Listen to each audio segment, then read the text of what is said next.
ময়া মাছের চচ্চড়ি। এই যে ময়া মাছ নিয়েছি, আলু দিয়ে সর্ষে বাটা দিয়ে চচ্চড়ি। এবার চচ্চড়িটাকে মাখিয়ে নিচ্ছি আমি।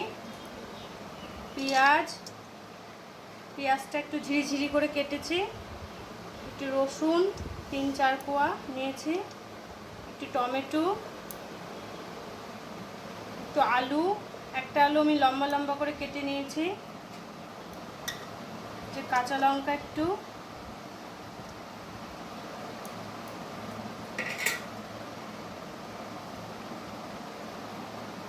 একটু হলুদের গুঁড়ো, একটু লবণ পরিমাণ মতন। এবারে আমি ভালো করে মেখে নেব সবগুলো।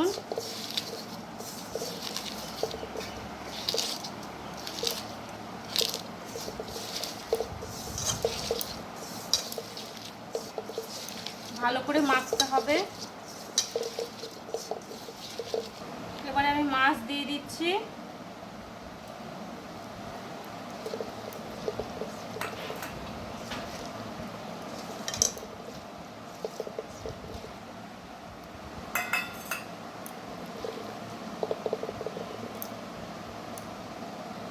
এবারে আমি সরষের গুঁড়োর এই পাউডারটার জল দিয়ে দিচ্ছি।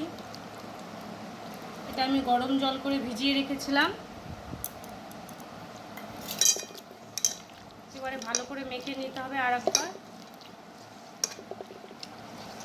এটা কাঁচা মাছের চচ্চড়ি।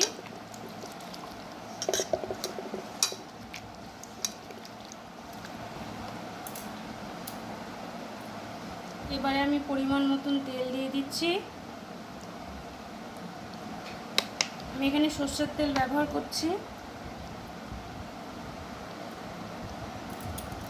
এই তরকারিতে একটু তেলটা একটু বেশিই লাগে। এইভাবে করে খাবেন বাড়িতে, দেখবেন খুব সুন্দর খেতে লাগে।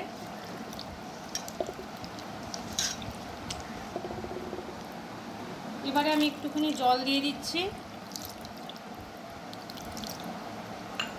দেখুন মাছগুলো একটু ডুবে যাচ্ছে, এই পরিমাণে আমি জলটা দিলাম। আমাদের মাখানো রেডি। এবারে আমরা এটা গ্যাসে আমরা উঠিয়ে দিব। আমরা গ্যাসটা অন করে দিয়ে দিলাম।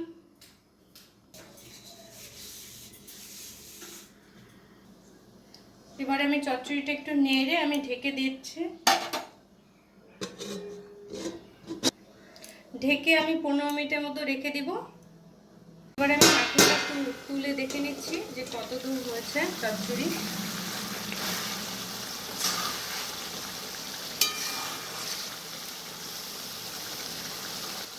এবারে আমি গ্যাসটা কমিয়ে 5 মিনিটের মতন ফুটিয়ে নিচ্ছি।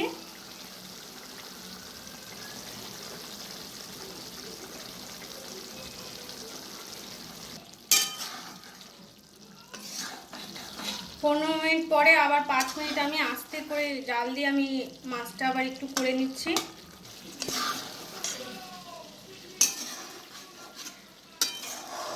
চচ্চড়ি হয়ে গেছে। এবার চচ্চড়ি আমরা নামিয়ে নিচ্ছি।